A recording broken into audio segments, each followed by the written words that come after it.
গৰম বন্ধৰ সময়তো অসমৰ 3খন জিলাত চলিব নিয়মিত পাঠদান। নমস্কাৰ, স্বাগতম জনাইছোঁ আপোনালোকক টুডে নিউজ অসম 24 ইউটিউব চেনেলৰ অন্য এটা ভিডিঅ'লৈ। অসমৰ কেইবাখনো জিলাৰ বিদ্যালয়ত গৰম বন্ধৰ সময়ত নিয়মিতভাৱে পাঠদান কাৰ্যসূচী অব্যাহত থাকিব বুলি এক নিৰ্দেশনা প্ৰকাশ পাইছে।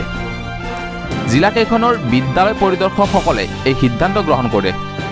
জানিব পৰা মতে যোৱা হাইস্কুল শিক্ষান্ত পৰীক্ষাত হতাশাজনক প্ৰদৰ্শন কৰা বিদ্যালয়সমূহত শিক্ষা প্ৰদান কৰা হ'ব, যাৰ ফলাফল 7 জুনত ঘোষণা কৰা হৈছিল। এই জিলাকেইখনৰ বিদ্যালয়সমূহত নৱম শ্ৰেণীৰ পৰা দ্বাদশ শ্ৰেণীলৈকে পাঠদান চলিব। গৰম বন্ধৰ সময়ত অসমৰ যিবোৰ জিলাত পাঠদান অনুষ্ঠিত হ'ব সেয়া হৈছে গোলাঘাট, চিৰাং আৰু তিনিচুকীয়া। উল্লেখ্য যে সদৌ ঘোষিত মেট্ৰিক অসম হাই মাদ্ৰাছা পৰীক্ষাত মুঠ উত্তীৰ্ণৰ হাৰ আছিল 56.49%।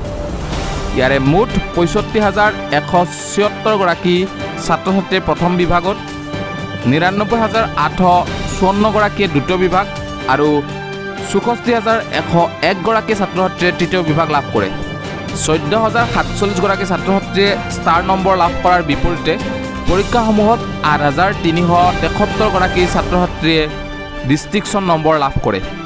গৰম বন্ধৰ সময়তো অসমৰ 3খন জিলাত চলিব পাঠদান।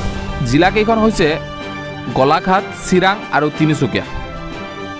এনেকুৱা ধৰণৰ খবৰবোৰ সকলোকে প্ৰথমে চাবলৈ টুডে নিউজ অসম 24 ইউটিউব চেনেলটো ছাবস্ক্ৰাইব কৰি নটিফিকেশ্যন বেলটো অন কৰিব নাপাহৰিব।